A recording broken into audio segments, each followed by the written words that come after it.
As someone who is a big fan of both first-person shooters and roguelikes, I've been surprised that up to this point there haven't been many attempts to bring these two concepts together, and surely none that have been an obvious hit.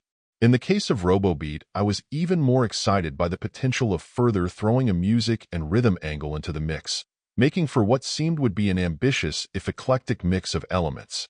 There's no question that the resulting game is distinctive, but at least on the Switch it doesn't feel like it really comes together fully. The concept here is to pair an arena shooter with some roguelike randomness, and then top it off with backing tracks where you'll get rewarded for firing on the beat and penalized when you're a bit off. To some degree, the combination is successful, with the relatively tight spaces you're working in making you stay on the move as you jump, slide, and glide around while trying to take out enemies with a weapon in each hand. To start, your selection of tunes and weapons is extremely limited, and it will take some time and making progress to begin unlocking more. The musical component, while present, in general feels pretty subdued, but you will get better results the more you're able to stay with the beat. Getting to the game's issues, unfortunately it's hard not to quickly come up with a list. While there's a roguelike element where you'll eventually get to choose a perk here or there, it happens far too little, and in general your choices feel more like simple buffs more often than not rather than being transformative, which is disappointing. I can also see the logic in having you start out with a limited array of weapons and music available, with the conceptual hook being a stream of unlocks ahead of you to keep you coming back.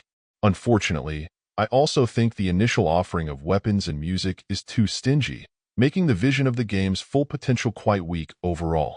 The promise of more exciting play in the future doesn't always work well when you begin to feel stuck with less engaging play to slog through to get there. I also wish the controls were a bit more effective, with an option to supplement your aim with the gyro like some other titles have done. The flow of play and your aim just feel quite stiff, and it was also strange sometimes feeling like aim assist was taking charge, but other times it didn't seem to help at all. In the end, this just feels like a middling shooter that bolted on some extra elements, but didn't fully invest in making the most of them. The roguelike element, in particular, just isn't present enough to be fully felt with mostly lackluster perks that were awarded too infrequently. The rhythm aspect, while present, also didn't quite click for me, and part of that is that most of the music in the game failed to really get me into a groove. It was mostly just there, but not deeply felt. With those extra elements then failing to suck me in more, the repetition and a general lack of much variety in the various arena stages also became apparent.